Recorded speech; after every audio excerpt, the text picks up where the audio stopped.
제가 그 구약의 인물 요셉을 부러워하는 포인트가 하나 있는데요.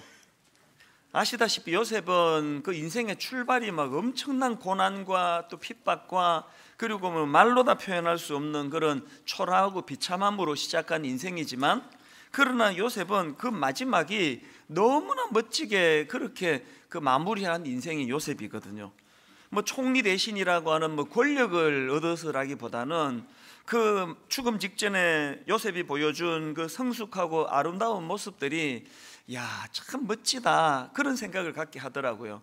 그렇게 자기 가슴에 굵은 대못을 박은 형제들을 다 용서하고 그 형제들의 자손들에게까지라도 축복하면서 그렇게 거두어주는 그런 모습들도 너무 아름답고요.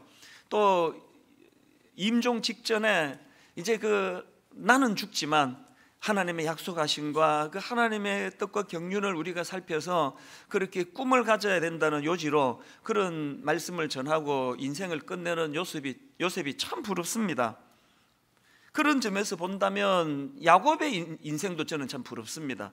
여러분이 다 아시지만 그 젊은 시절에 야곱은 좀 미숙하고 문제가 많은 그런 사람이었지만, 그러나 저는 야곱의 인생을 딱 한마디로 정의를 한다면 이렇게 말할 수 있다 생각합니다. 야곱은 처음보다 끝이 더 좋은 인생이었다. 이게 얼마나 부러운 덕목입니까? 이런 면에서 본다면 저의 스승 되시는 옥하는 목사님이 부러운 것도 마찬가지입니다. 목사님이 막 유명하시고 막 큰 교회 목사님이 되셔서 부러운 게 아니고요. 목사님은 은퇴하시는 그날까지 한결같은 그런 모습으로 참 모든 사람이 또 후배 목회자들이 존경하는 그런 모습을 견지하시면서 사역을 은퇴하신 것도 너무 부럽고요. 그리고 또 너무 빨리 돌아가셔서 늘 그게 참 아쉽고 마음이 아프지만, 또 그러나 마지막 돌아가실 때까지 그 깨끗한 그런 이미지를 가지고 그런 인생의 마무리를 잘 지으셨다는 점에서 저는 옥하는 목사님이 참 부럽습니다. 지금 여러분 우리 주변에서 일어나는 일들을 보면은 인생이 그 끝이 아름답기가 이게 얼마나 어려운가를 뼈저리게 지금 느끼고 있는 거 아닙니까? 성경에도 보면은 처음에 그렇게 잘 나가다가 그 끝이 비참해진 그런 케이스가 뭐 얼마나 많습니까? 사울 왕을 위시해 가지고 구약의 많은 왕들이 그런 비참한 마무리로 인생을 끝내는데요. 그 우시야 왕은 그렇게 하나님께 인정받고 충성하다가 마지막에 그만 교만해져 가지고 그 저주를 받아 인생을 끝내는 그런 케이스도 있지 않습니까? 그렇기 때문에 우리 모두가 다 하나님 앞에 아버지, 우리는 이 야곱처럼 처음보다는 갈수록 더 좋아지는 인생, 그리고 요셉처럼 처음에는 고난이 많았지만 참 마무리가 너무나 아름다운 인생이 되기를 원합니다. 지금부터 그런 기도를 드려야 한다고 생각합니다. 유명한 윌리엄 셰익스피어의 작품 중에 이런 제목의 작품이 있습니다. All's well that ends well. 우리말로 하면은 끝이 좋으면 다 좋아. 그 제목이 참 와닿는 거예요. 그런가 하면은 독일 속담에도 비슷한 속담이 있습니다.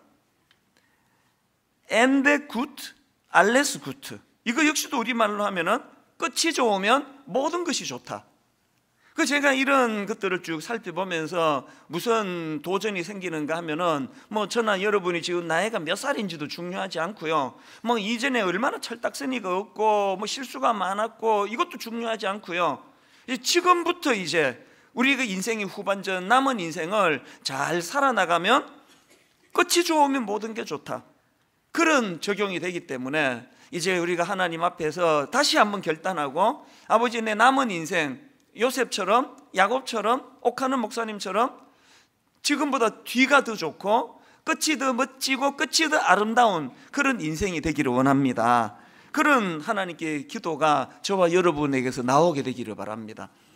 이런 맥락에서 보면은 오늘 본문의 주인공 벨사살 왕은 진짜 비참한 왕이에요. 절대로 따라하면 안 되는 왕의 그 인생의 여정길입니다. 오늘 본문 다니엘서 5장의 구도를 보면 이게 꼭 벨사살 왕의 그 삶을 함축적으로 보여준다, 그런 느낌을 가지게 되는데요. 여러분, 이 다니엘 5장 1절이 말씀을 어떻게 시작하는지 아십니까? 화려한 잔치로 시작하는 게 다니엘서 5장입니다. 1절을 보십시오. 벨사살 왕이 그의 귀족 1000명을 위하여 큰 잔치를 베풀고 그 1000명 앞에서 술을 마시니라. 이야, 이 귀족 1000명을 초청해가지고 막 어마어마한 파티를, 화려한 파티가 열려지는 것으로 시작하는 게 다니엘서 5장의 말씀인데요. 이 다니엘서 5장이 어떻게 끝나는지 아십니까? 30절을 보십시오. 그날 밤에 갈대아 왕 벨사살이 죽임을 당하였고, 그 시작이 막 어마어마하게 화려한 잔치로 시작한 게 다니엘서 5장인데, 그렇게 벨사살 왕이 비참하게 살해당하는 것으로, 죽임당하는 것으로 끝나는 게 다니엘 5장입니다. 이게 꼭 그 벨사살 왕의 모습을 보여주는 것 같은 그런 느낌이 드는 것은 벨사살이 그랬기 때문이에요. 그래서 오늘 우리는 이 벨사살 왕이 뭐가 잘못됐길래, 인생에 뭐가 꼬였기 때문에 그렇게 화려한 삶을 구사하다가 마지막이 그렇게 비참하게 끝나게 되었는가, 이걸 좀 살펴봐야 되는데요. 이 질문에 대한 답이 다니엘서 5장 안에 다 들어있다고 저는 생각합니다. 오늘 본문의 흐름이 이렇습니다. 배경을 보니까요, 이제 벨사살 왕이 귀족 1000명을 초청하고 잔치를 배설하고 그렇게 또 하나님을 조롱하고 그렇게 잔치가 벌어지는데 충격적인 일이 발생을 합니다. 5절을 보십시오. 그때에 사람의 손가락들이 나타나서 왕궁 촛대 맞은편 석회벽에 글자를 쓰는데 왕이 그 글자 쓰는 손가락을 본지라. 이 놀라운 일을 경험하고는 벨사살 왕이 주술가도 부르고 점성가도 부르고, 이 도대체 이게 무슨 일이냐, 이 글자의 뜻이 뭐냐, 이게 뭘 의미하느냐, 이런 것들을 지금 수소문을 하는데 그 글자를 깨달아 해석하는 사람이 없습니다. 그래서 결국 다니엘을 불러가지고 지금 이 글자의 의미가 뭐냐, 이 해석을 좀 하라고 그렇게 부탁을 했더니, 다니엘이 그 글자를 해석하기 전에 먼저 느부갓네살 왕의 그 교만을 언급을 하는 거예요. 자, 20절 21절이 그 내용입니다. 그가 마음이 높아지고 뜻이 완악하여 교만을 행함으로 그의 왕위가 폐한 바 되며 그의 영광을 빼앗기고 사람 중에서 쫓겨나서 그의 마음이 들짐승의 마음과 같았고 또 들나귀와 함께 살며 또 소처럼 풀을 먹으며 그의 몸이 하늘 이슬에 젖었으며 지극히 높으신 하나님이 사람 나라를 다스리시며 자기의 뜻대로 누구든지 그 자리에 세우시는 줄을 알기에 이르렀나이다. 우리 다니엘 4장 살펴볼 때 이 느부갓네살의 고난을 보지 않았습니까? 지금 다니엘이 그 이야기를 언급을 하고 있는데요. 그리고는 바로 그 다음에 하는 말이, 자 22절입니다. 벨사살이여, 왕은 그의 아들이 되어서 이것을 다 알고도 아직도 마음을 낮추지 아니하고 도리어 자신을 하늘의 주제보다 높이며. 아까 질문이 뭐였죠? 벨사살은 어쩌다가 그런 비참한 인생이 되었나? 그렇게 화려한 인생으로 살다 마지막이 그렇게 그냥 비참하게 살해당하는 것으로 그렇게 끝이 나버렸나? 이 질문의 답이 뭐라고요? 이것을 다 알고도 해요. 이것을 다 알고도. 교만해지면 윗대 왕 느부갓네살처럼 비참한 인생이 된다는 것을 보고 듣고 느끼고 다 해놓고 이걸 다 알고도 거기서 말씀을 깨닫지 못하고 똑같이 교만한 길로 갔던 이게 당신의 문제라는 거예요. 저는요, 여기 나오는 이것을 다 알고도라는 이 표현이 정말 어떨 때는 무섭습니다. 왜 무섭습니까? 지금 이게 벨사살을 망하게 한 포인트기도 하지만 오늘 현실을 한번 보십시오. 오늘 우리 주변에 이것을 다 알고도라는 이 말씀이 끊임없이 목격이 되어지는 현실 아닙니까? 음주운전. 어제도 나왔고 그 전날에도 나왔고, 그 술 먹고 운전하다가 남의 인생도 죽이고 자기도 완전히 폐가 망신해가지고 그렇게 수갑차고 눈물을 뚝뚝 흘리면서 그 술 먹고 운전하지 말았어야 되는데 그런 것들을 기사를 통해서 늘 다큐멘터리를 통해서 접하면서도 이것을 다 알고도 어제도 또 음주운전한 사람이 있을 거예요. 제가 이런저런 자료를 보다가 어느 기사를 보니까 참 마음이 묘하더라고요. 어느 날 경찰이 2시간 동안 음주운전 단속을 했대요. 이제 전국적으로 음주운전 단속하면서 더 놀라운 게 미리 예고도 했대요. 오늘 밤 9시부터 11시까지 전국적으로 이제 음주운전 단속을 한다. 그랬는데 여러분, 그 2시간 동안에 음주운전 하다가 잡힌 사람이 몇 명인지 아십니까? 534명이랍니다.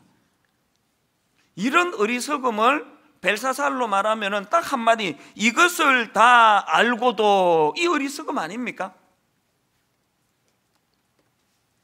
수년 전에 어떤 유명한 목사님이 성적으로 죄를 지어가지고 본인도 수치의 자리에 빠지고 한국교회도 너무나 가슴 아픈 그런 자리에 빠지고 하나님이 조롱을 당하는 이런 가슴 아픈 일들을 뻔히 뉴스로 입으로 전해지고 다 겪었는데 불구하고 또 좀 있으면은 또 같은 일이 일어나고 또 좀 있으면 또 같은 일이 일어나고 급기야 요 근래에는 무슨 그루밍 성폭행이라는 말이 교회 안에서 나오는 게 이게 뭘 의미하는 거냐고요.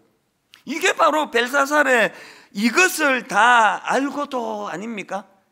여러분 뭐 누구를 욕하고 비난하고 그러라고 그런 사건을 하나님이 주신 게 아니라 벨사살이 어떻게 해요? 그 느부갓네살의 그런 교만하다가 징계를 받은 그 내용을 우리가 받았으면 자기는 그것을 타산지석으로 삼아가지고 하나님 앞에 겸손의 길로 나가야 되는데 이거를 실패했기 때문에 비참한 인생이 돼버린 게 그게 벨사살이라는 거예요. 자, 그러면 벨사살에게 하나님께서 윗대 느부갓네살을 통해서 자기에게 교훈을 주시기를 원했다면 오늘 우리에게는 이 벨사살의 어리석음을 왜 오늘 기록하고 또 종을 통해서 이거를 설교로 듣게 하시는 건가요? 그 인간 그거 진짜 그 바보 같은 놈이네. 그 벨사살 평가하려고 이 말씀을 주는 게 아니에요. 우리 자신을 돌아보자는 거예요. 어떤 부분에서 내가 지금 내 삶에 이것을 다 알고도라는 이 굴레를 벗어나지 못하고 있는가?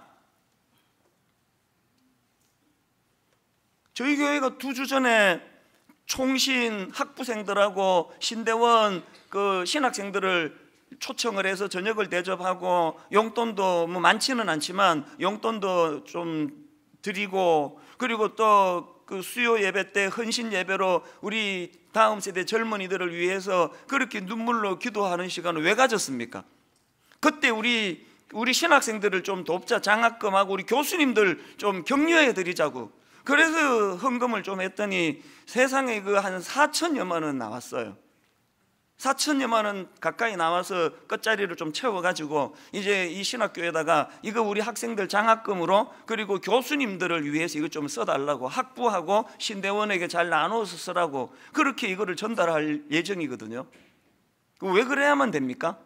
왜 그 신학생들 불러서 식사 대접하고 용돈 주고 헌금해가지고 장학금으로 주고 왜 그래야만 됩니까? 2가지 이유가 있습니다. 첫째는요, 그 젊은 신학도들하고 또 그 총신 학부생들한테 미안해가지고요. 기성세대로서 그 신학교가 돈과 정치로부터 자유로워야 되고 부정과 비리로부터 깨끗해져야지 그게 신학교인데 어른들이 그거를 잘못하는 바람에 학생들이 수업을 거부하고 길거리로 나가고 이런 일들을 겪으면서 기성세대로서 너무 부끄러운 거예요. 너무 미안한 겁니다. 그런가 하면은 또 한 가지 이유가 더 있습니다. 그날 그 신학생들하고 학부생들 불러가지고 식사하면서 제가 그 던졌던 메시지는 하나예요. 이렇게 이야기했습니다. 기성세대 욕해라. 괜찮다. 이찬수 목사 마음껏 욕해라. 욕 얻어먹어도 싸다. 우리 세대는 한국교회를 이렇게 만들었는데 마음껏 비판하고 마음껏 욕해라. 단 준비하면서 욕해라. 준비하면서 당신들이 윗대에 대하여 준비 없이 욕만 해대면은 30년 뒤에 당신들의 후배들에게 똑같은 수치를 당하게 될 것이라고. 30년 전에 신학교 다닐 때 우리는 욕 안 했느냐고, 윗대 이러면 안 된다고 욕 다 했지만 지금 뭐 달라진 게 별로 없는 거 아닙니까? 그러면서 제가 그날 간담회 하면서 손톱 이야기를 했어요. 우리 딸아이가 한 3살, 4살, 4살도 안 될 때예요. 아장아장 그럴 때인데요, 저녁에 엄마가 이제 세수하려고 화장실로 들어갔는데 언제 뒤따라와 가지고는 그 반대편 문틈에다가 손을 집어넣어 버린 거예요. 그래서 문을 딸깍 닫는데 애가 막 자지를 지듯 비명을 질러 가지고 놀라 가지고 가보니까 손톱 하나가 이렇게 붕 떠서 죽어버렸어요. 그래가지고 그냥 뭐 그때가 밤 한 11시 가까이 됐던 걸로 기억하는데요, 이 아이를 안고 뭐 응급실로 달렸죠. 그래가지고 이제 비상으로 그 수술을 했는데 뭐 손톱 이거 수술이라는 게 보니까 바느질이더라고요. 이게 붕 뜬 거를 이거를 이제 마취해가지고 이걸 다 이제 바느질을 하듯이 이제 이걸 기워가지고 절망적인 선포를 내리는 겁니다. 불행하게도 이 손톱 바로 아래에 있는 요 성장 세포가 있는데 손톱을 자라게 하는 성장 세포를 다쳤다는 거예요. 그래서 이제 이 손톱이 안 날 거라는 겁니다. 그러면서 의사분이 하시는 말씀이요, 오늘 밤이 정말 중요하다. 이걸 지금 이렇게 수술을 했는데 얘가 이제 마취 깨고 그 가렵고 그래가지고 이거를 이렇게 건드려 버리면 끝장이라는 거예요. 여러분, 그날 밤에 제가요 얘 손 붙들고 밤을 샜습니다. 당사자는 코를 골면서 자는데요, 옆에서 제가 손을 잡고 밤을 샜습니다.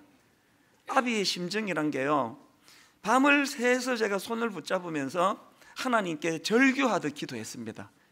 하나님, 저는 이 손톱 필요 없는데요, 저한테 이게 뭐가 필요하겠습니까?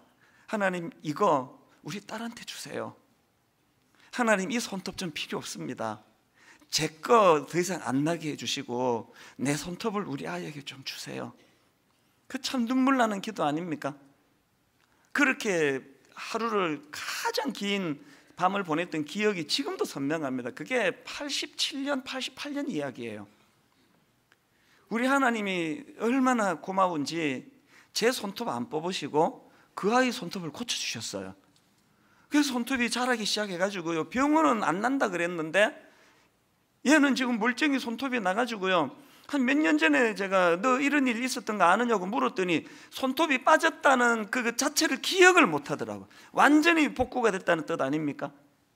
제가 우리 젊은 신학도들한테 밥 먹으면서 이 이야기를 해줬어요. 가슴 아프게도 우리 기존 목사들이, 우리 기존 교회가 손톱이 빠져버렸다. 많은 사람들이 이제 한국에 희망이 없다 그런다. 이제 더 이상 손톱이 안 난다고 선고하듯이 이제 한국 교회는 어렵다고 이야기한다.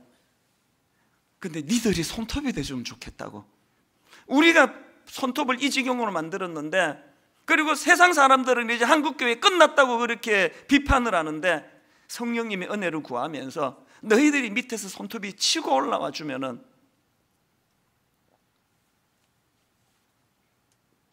우리 이거 놓고 기도해야 됩니다. 하나님, 우리 기성세대의 죄악을 용서해 주시고, 아버지, 우리들의 죄로 말미암아 우리 자녀 세대, 다음 세대 교회를 떠나가고 그 신학교에 와가지고도 참 수업 거부하고 뭐 이런 가슴 아픈 일이 일어나는데, 하나님 특별한 은혜를 베풀어 주셔서 우리 기성세대의 타락한 손톱은 다 빨리 빠져버리고, 그리고 세상은 손톱 안 난다고 선고할지 몰라도 성령님의 역사하심으로 우리 다음 세대가 한국교회를 치고 올라오는 새 손톱이 되게 하여 주시옵소서. 우리가 해야 될 기도라고 저는 생각하고, 그 얘기를 제가 나누었습니다. 어떤 목사님이 손톱이 빠져버려가지고 막 닿으면 아파 죽을 것 같고 막 신경이 그냥 곤두서고 그랬는데, 밑에서부터 새 손톱이 치고 올라오니까 그게 다 치료가 되더라. 그런 이야기도 제가 전해줬습니다. 우리 다음 세대를 위해 기도해야 되는데요, 그러려면은 여러분, 우리 다음 세대가 20대가 10대가 또 30대가 자라나는 죽은 손톱을 살리게 만드는 새 손톱이 되기 위해서는 해야 될 게 하나 있습니다. 벨사살이 걸어갔던 그 길로 가면 안 됩니다. 윗대에 교만했던 느부갓네살의 잘못된 모습을 보고 그가 당하는 고난을 보고 이것을 다 알고도 그러면서 따라하는, 이건 막아야 된다는 거예요. 욕하면서 담는 거 아닙니까? 욕하면서. 여러분 가정의 아들을 축복하고 여러분 가정의 딸을 위해서 기도할 때 하나님, 우리는 비록 부족함이 많은 부모고 참 예수 믿는다 그러면서 약한 점이 많은 부모지만 아버지, 우리 아들이 벨사살 되지 않기를 원합니다. 이것을 다 알고도 부모가 이렇게 믿음이 약하면 이런 어려움을 겪는다는 걸 다 경험해 보고도 그 부모의 길을 똑같이 걸어가는 벨사살이 아니라 하나님, 우리 아이에게는 우리 가정을 새로 불러일으키는 새 손톱이 되기를 원합니다. 이게 우리가 해야 될 기도 아니겠습니까?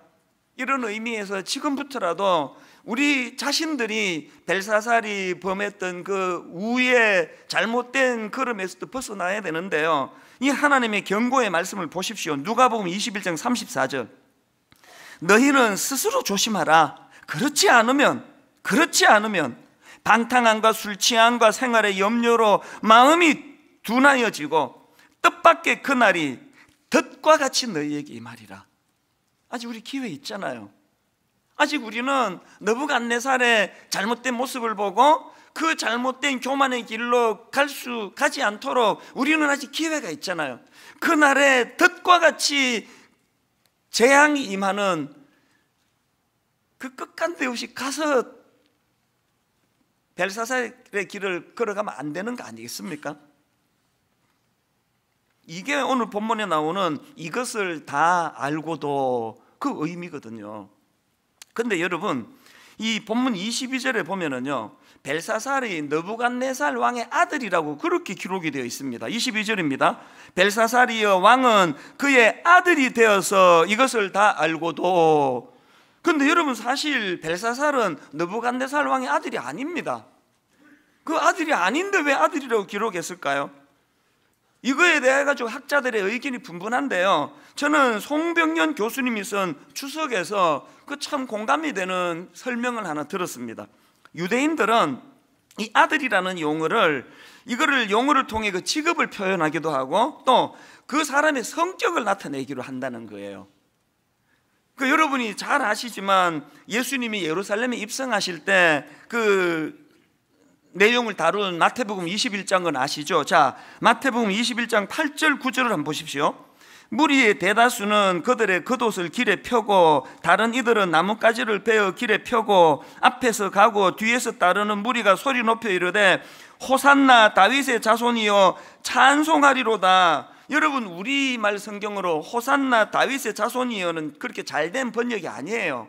왜냐하니까 원어로 그대로 직역하면은 다윗의 자손이여가 아니고요, 원어에 보면은 다윗의 아들이여로 되어 있습니다. 그래서 영어 성경을 보면 열이면 열 다 Son of David으로 되어 있습니다. 다윗의 아들이여 이렇게 기록했습니다. 여러분 다 아시죠? 예수님이 다윗 왕의 아들입니까? 아니에요. 근데 왜 다윗의 아들이라고 이야기합니까?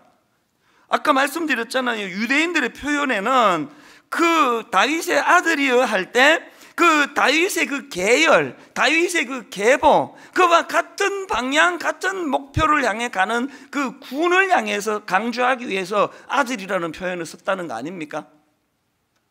이게 저에게 무슨 경고가 되는지 아십니까? 벨사살은 지금 느부갓네살의 아들이라는 이 표현 속에서 벨사살이 가지고 있는 칼라가 거기에 담겨 있는 거 아닙니까? 느부갓네살은 교만한 왕이고 그 교만으로 말미암아 끔찍한 고난을 당했던 인물인데 벨사살이 느부갓네살의 아들이라는 그 계열이라는 거예요. 그 제가 이 말씀을 묵상하다 이런 생각을 해봤습니다. 여러분은 누구의 아들이세요? 바벨론 왕의 아들입니까? 여러분 하나님의 아들이세요? 이거는 남녀를 구분지어서 하는 표현이 아니에요. 상징이에요. 여러분은 누구의 딸입니까? 그리고 또 한 가지, 우리가요 하나님이 느부갓네살 왕을 통해서 주변에 있는 그 사람을 통해서 우리에게 경고를 주실 때 그 경고를 우리가 제대로 받지 못하고 깨닫지 못하면 현상을 유지하는 게 아니라 더 나빠진다는, 더 악해진다는 거예요. 뭘 보고 이런 말씀을 드릴 수 있느냐? 여러분, 자, 느부갓네살 왕의 경우를 먼저 한번 보십시오. 다니엘 1장 2절입니다. 주께서 유다왕 요야김과 하나님의 전 그릇 얼마를 그의 손에 넘기심에 그가 그것을 가지고 신할 땅 자기 신들의 신전에 가져다가 그 신들의 보물 창고에 두었더라. 윗대 느부갓네살 왕은 금방지게 하나님의 성물을 탈취해 가지고 창고에 처박아뒀어요. 근데 벨사살은 거기다가 한술 더 떱니다. 자, 오늘 본문 다니엘 5장 2절 3절을 보십시오. 벨사살이 술을 마실 때에 명하여 그의 부친 느부갓네살이 예루살렘 성전에서 탈취하여 온 금, 은 그릇을 가져오라고 명하였으니 이는 왕과 귀족들과 왕후들과 후궁들이 다 그것으로 마시려 함이었더라. 이에 예루살렘 하나님의 전 성소 중에서 탈취하여 온 금그릇을 가져오매 왕이 그 귀족들과 왕후들과 후궁들과 더불어 그것으로 마시더라. 4절, 그들이 술을 마시고는 그 금, 은, 구리, 쇠, 나무, 돌로 만든 신들을 찬양하니라. 윗대 느부갓네살의 교만은 감히 하나님의 성물을 빼앗아 가지고 창고에 처박아 두는 그런 악을 저질렀다면 벨사살은 한술 더 떠가지고 그 성물 갖고 와라, 하나님을 조롱하는데 술 따르는 술잔으로 그걸 쓰고 있다는 거예요. 뭘 의미하는지 아시겠습니까? 여러분, 우리가 교만한 자리에 빠져 있었는데 하나님이 경고의 말씀을 주실 때 그 말씀을 깨닫고 수용하지 않으면 제자리에 있는 거 없습니다. 더 포악해져요. 더 나빠져요.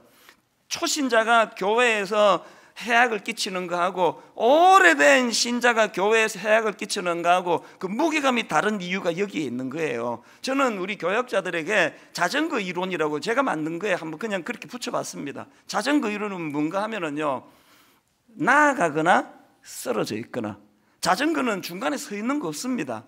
달려가거나 넘어져 있거나예요.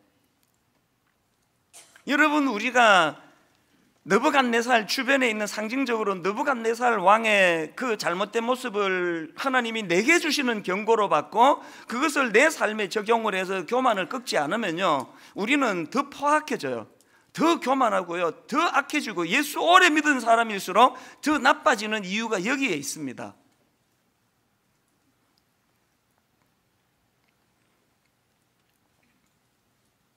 그리고 또 한 가지, 느부갓네살 왕은 교만의 자리에 빠졌다가 징계를 받고 깨달아서 돌아섰잖아요. 지난주 살펴봤지 않습니까? 그런데 벨사살 왕은 끝내 돌이키지 않습니다. 그래서 망하는 거예요. 우리가 하나님 앞에 회복하고 은혜를 구하고 우리가 하나님 앞에 돌아서지 않으면 우리 자녀들은 우리보다 훨씬 더 어려워질 거예요. 그렇기 때문에 여러분, 전도서 12장 13절, 일의 결국을 다 들었으니 어떻게 해야 된다고요? 하나님을 경외하고, 하나님을 경외하는 게 뭔지 아시잖아요. 내 일상 삶 속에서 하나님을 두려워하는 거예요. 일상에서 내가 하나님을 두려워하면 옆에 어떤 우리 동료 어떤 목사가 성적으로 죄를 지으면 그거를 가지고 그걸 비난하고 손가락질하는 거리로 쓸 게 아니라 하나님이 내게 주시는 경고다. 여러분, 주변에 어떤 집사님이 정직하지 못했다가 어떤 공경을 당하면 그 사람 욕하라고 여러분에게 주시는 거 아니에요. 그 메시지를 하나님이 내게 주시는 경고로, 그걸 내가 그렇게 받는 게 일상에서 하나님을 경외하는 사람의 태도고 모습입니다. 이게 왜 필요합니까? 오늘 본문 5장에 보니까 벨사살이 이제 벽에 쓰여진 손가락과 글씨를 보고 술사와 점쟁이를 불러가지고 이게 무슨 뜻이냐고 알려고 애쓰는데요, 그게 다 쓸데없는 짓이에요. 여러분, 이거 아십니까? 이미 손가락으로 글씨가 나오면은 해석이고 뭐고 없어. 그걸 끝이에요. 그게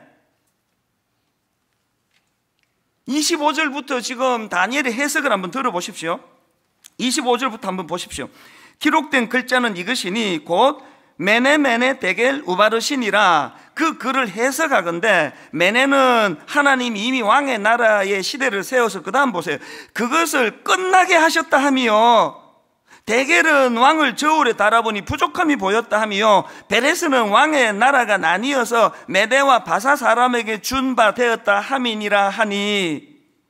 여러분 꼭 기억하셔야 됩니다. 왕궁 촛대 맞은편 석회벽에 메네 데겔 우바르신이라는 글씨가 나타나면 이제 더 기회 없는 거예요. 뭐 분석하고 뭐고 필요 없습니다. 벽에 글씨 나타나기 전에 우리 주변의 느부갓네살의 모습을 보면서 우리가 하나님께 돌이키고 우리가 교만을 꺾고 그래야 되는 거예요. 그래야. 우리 아직 기회 있지 않습니까? 아직. 그래서 오늘 설교 제목이 제발 경고를 무시하지 말자예요. 제발 경고를 무시하지 말자. 주변의 느부갓네살 통해 혹은 누가 그 음주운전하다가 그렇게 낭패를 봤다 그러면 그 자리에서 여러분이 어느 목회자가 성적으로 무너졌다는 이야기가 들려지면 그 자리에서 두려움을 느끼고 하나님 제가 뭘 더 조심해야 되는지 가르쳐 주시기 원합니다. 한 가지 말씀만 더 드리고 오늘 말씀을 마치려고 하는데요, 트리나 파울루스가 쓴 꽃들에게 희망을 아마 읽은 분이 많으실 거예요. 어른들이 읽어야 하는 그림 동화라 그러지 않습니까? 그 꽃들에게 희망을이라는 그 동화에 보면은 줄무늬 애벌레가 등장을 하는데요, 이 줄무늬 애벌레가 이제 더 나은 삶의 목적을 찾아가지고 길을 떠납니다. 그렇게 길을 가다가 보니까 큰 기둥이 하나 있는데 보니까 막 어마어마한 애벌레들이 그 기둥을 올라타려고 마비교환이 되어 있는 거예요. 그 기둥이 막 어마어마하게 큰 거예요. 이 줄무늬 애벌레도 그 거대한 기둥을 오르기 시작하는데 모든 애벌레들이 기둥을 오르면서 가지는 공통된 생각이 그 꼭대기에 삶의 목적이 있을 거라는 거예요. 그 목표를 향해서 그 동료들을 밟고 딛고 그렇게 꼭대기에 올라가는데 주인공 줄무늬 애벌레가 드디어 모든 경쟁자들을 다 물리치고 기둥 꼭대기 근처까지 다다르는데요, 이 주인공이 그 목표한 곳에 다다라 가지고 받은 충격이 세 가지예요. 어떤 충격이냐? 첫 번째 충격이요, 그렇게 고생해가지고 올라갔는데 기둥 꼭대기에 아무것도 없더라는 거예요. 이게 첫 번째 충격이에요. 두 번째 충격이 뭔지 아십니까? 그 주변에 상당히 많은 다른 애벌레들이 그 사실을 알면서도 쉬쉬하면서 그것을 숨기고 있더라는 거예요. 왜? 그게 드러나면 기둥이 와해가 될 거니까. 세 번째 충격이 뭐냐? 정신 차리고 보니까 자기가 속아서 올라왔던 것 같은 기둥이 헤아릴 수 없이 많더라는 거예요. 이 그림 동화가 우리에게 주는 메시지가 뭘까요? 여러분, 그 그림 동화에 기둥이 둘 나옵니다. 하나는 벌레들이 스스로 하늘에 오르기 위해서 몸부림치며 기어 오르는 과정에서 만든 기둥이고요, 그리고 또 한 기둥이 있는데 나무예요. 나무는 애벌레가 태어난 삶의 근원 아닙니까? 이 애벌레들이 오르려고 해서 만들어진 기둥은 허상이에요. 그 끝에 아무것도 없습니다. 옆에 있는 그 나무는요, 그 애벌레가 나비 되기 위해서 애쓸 게 없습니다. 나무에 붙어 있으면 돼요. 이게 오늘 우리에게 영적으로 무슨 메시지를 줄까요? 뭐가 교만입니까? 근원 되시는 하나님을 제외시키고 내가 노력해가지고 저 기둥이 올라가겠다는 몸부림치는 이 자체가 그게 교만이라는 거예요. 하나님은 이 사실을 깨트려 주시기 위해 가지고 주변에 느부갓네살의 교만도 보여주시고 벨사살의 교만에서 망한 것도 보여주시고, 그래서 또 오늘 담임 목사인 저를 통해서 그 사실을 여러분에게 좀 전하고 있는 거거든요. 결론을 이렇게 맺기 원합니다. 지난주 살펴본 것처럼 다니엘 4장 37절에서 느부갓네살이 고난을 통해서 그가 깨달은 거, 이게 우리에게 주시는 메시지가 있기 때문에 한 번 더 읽고 말씀을 마치려고 합니다. 그러므로 지금 나 느부갓네살은 하늘의 왕을 찬양하며 칭송하며 경배하노니 그의 일이 다 진실하고 그의 행하심이 의로우심으로 교만하게 행하는 자를 그가 능히 낮추심이라. 뭐가 교만인지 아시겠죠? 애벌레가 지가 어떻게 노력해서 동료들 꺾어가지고 그 기둥 꼭대기에 올라가려고 시도하는 이 자체가 교만이에요. 그래서 여러분이 교만을 꺾기 위해서 어떻게 해야 된다고요? 하늘의 왕을 찬양하며 칭송하며 경배하노니, 더 애쓰지 마세요. 그런 대신은 하나님 그 아까 그 나무로 상징되는 그분과 더불어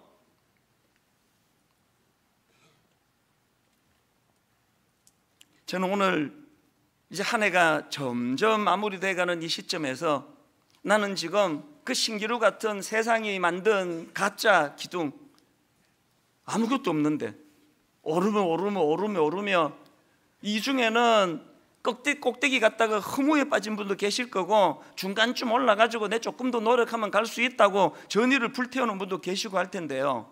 여러분, 지혜는 이런 말씀을 통해서 꼭대기까지 안 가고 깨닫는 거예요. 오늘 이 깨달음이 성령님의 은혜로 저와 여러분에게 회복되기를 바랍니다. 오늘 말씀을 기억하시면서 우리 이 찬양을 같이 한번 불러보면 좋겠습니다. 나의 영혼이 잠잠히 하나님만 바라미여 나의 구원이 누구에서 납니까? 그에게서 나는도다. 나의 영혼아 잠잠히 하나님만 바라라. 왜 그래야 됩니까? 나의 소망이 저에게서 나는도다. 허상의 기둥 내려오시고요, 그냥 생명의 근원 되는 나무 더불어 누리고 즐김에 붙어 있기만 하면 됩니다. 나비가 되는 유일한 길이 애벌레에게 그 길을 택하는 겁니다. 우리 가사를 생각하시면서 한번 말씀을 정리하는 시간 갖기 원합니다. 나의 영혼이 잠잠히 나의 영혼이 잠잠히 하나님만 바라미여 나의 구원이 누구에서 납니까? 그에게서 나는도다.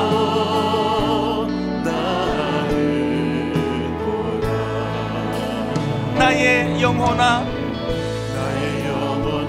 잠잠히 하나님만 바라라. 나의 소망이 저에게서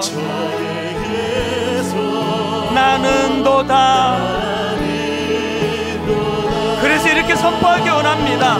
오직 주만이 나의 반석, 나의 구원이시니 오직 주만이 나의 산성, 내가 요동치 아니하리. 나의 영혼이 간절히 여호와를 갈망하며 나의 입술이 여호와를 찬양하리. 이렇게 선포하십시오. 나의 영혼이 즐거이 누구를 따릅니까? 여호와를 따르리니 나의 평생에 여호와를 송축하리. 이렇게 고백하실 수 있겠습니까? 오직 주만이 나의 반석, 나의 구원이시니 오직 주만이 나의 산성,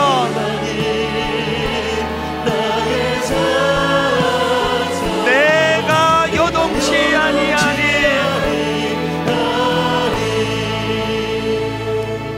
이제 12월 달이 이제 내일 모레 아닙니까? 올 한 해 어느 기둥을 그렇게 열심히 오르셨습니까? 끊임없이 경쟁하고 오르고 또 올랐는데 다른 사람들이 여기 아무것도 없네? 그게 그 애벌레의 미련함이고 우리 인간의 미련은 아닙니까?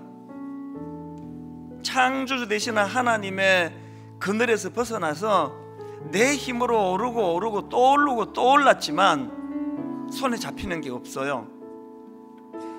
여러분의 허물은 어디에서 나오는 겁니까? 우리 찬양 다시 한번 부를 동안에 아버지 하나님, 그 허상의 기둥을 오르느라고 인생을 다 허비하고 끝에 마지막에 올라가 아무것도 없네, 허무가를 부르는 인생이 아니라 하나님 미리 깨닫고 인생의 궤도 수정이 예배 가운데 일어나기를 바랍니다. 우리 가사를 생각하시면 한 번 더 이렇게 찬양합니다. 나의 영혼이 잠잠히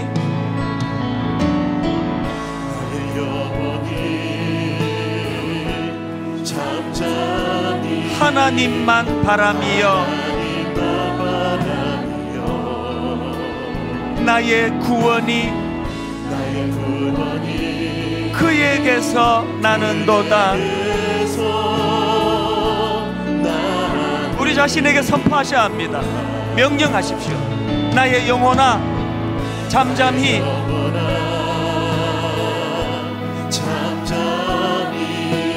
하나님만 바라라. 왜 그래야만 합니까? 나의 소망이 저에게서 나는도다. 이 깨달음을 가지고 힘있게 선포합니다. 오직 주만이 나의 반석, 나의 구원이시니 오직 주만이 나의 산성, 내가 요동치 아니하니 나의 구원, 나의 영광, 나의 구원, 나의 영광 누구에게 있습니까? 하나님께 있으니 내 힘의 반석과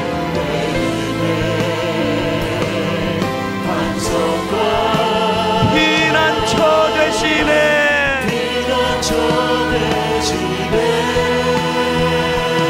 오직 주만이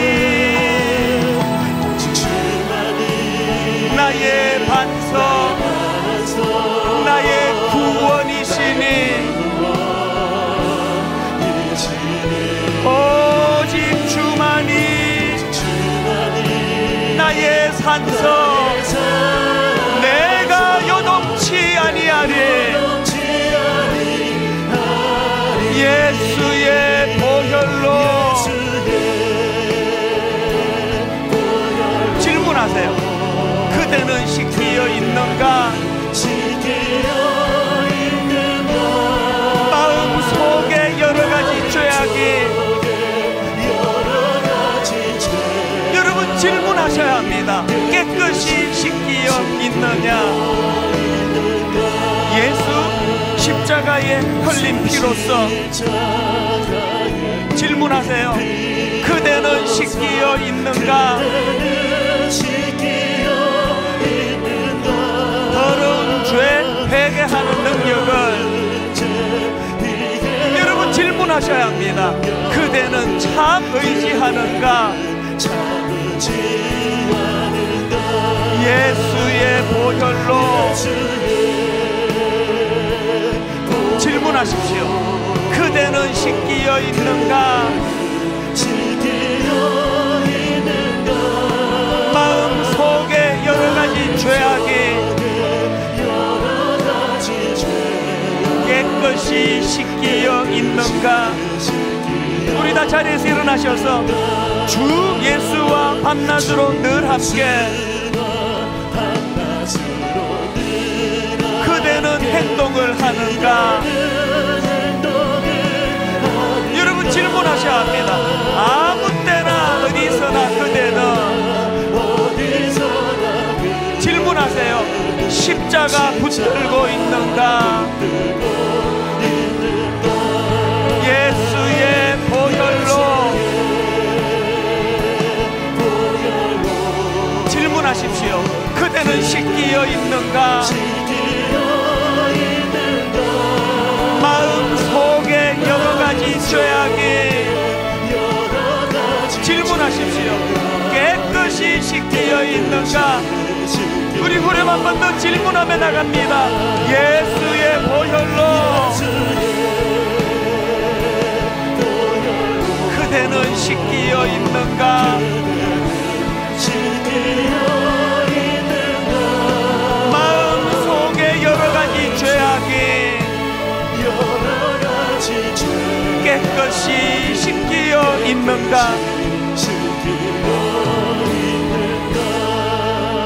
하나님 아버지, 너희는 스스로 조심하라. 그렇지 않으면 방탕함과 술 취함과 생활의 염려로 마음이 둔하여지고 뜻밖의 그날이 덕과 같이 너희에게 임하리라 말씀하셨는데, 벨사살처럼 이것을 다 알고도 아버지 느부갓네살이 교만하다가 어떤 고난을 당했는지 이것을 다 알고도 똑같이 그 길을 따라 올라가는 우리는 그 나반과 같은 나베와 같은 인생입니다. 애벌레와 같은 인생입니다. 이 아버지 세상이 만들어 놓은 신기루 같은 거짓 기둥에서 벗어나기를 원합니다.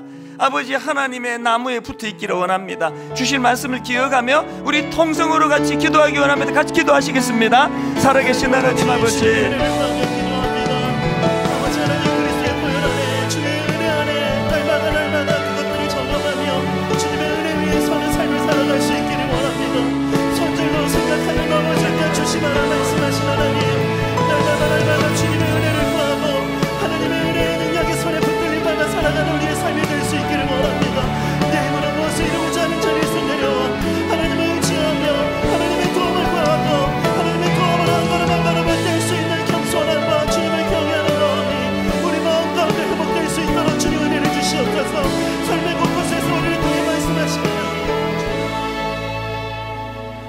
벨사살이여, 왕은 그의 아들이 되어서 이것을 다 알고도 아직도 마음을 낮추지 아니하고 도리어 자신을 하늘에 주저보다 높이며 하나님 주변에 수많은 느부갓네살, 어리석은 그 느부갓네살 같은 사람들의 교만이 그 사람을 어떤 징계의 자리로 이끄는지를 우리가 다 보고 듣고 느끼고 하면서도 우리도 벨사살처럼 여전히 이것을 다 알고도 아직도 마음을 낮추지 아니하는 이 미련함을 주님 불쌍히 여겨주시기 원합니다.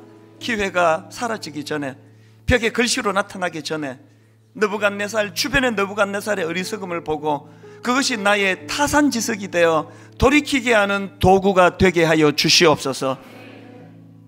이번 한 주간 그렇게 인도해 주셔 겸손의 자리로 나아가도록 은혜로 인도하여 주시옵소서.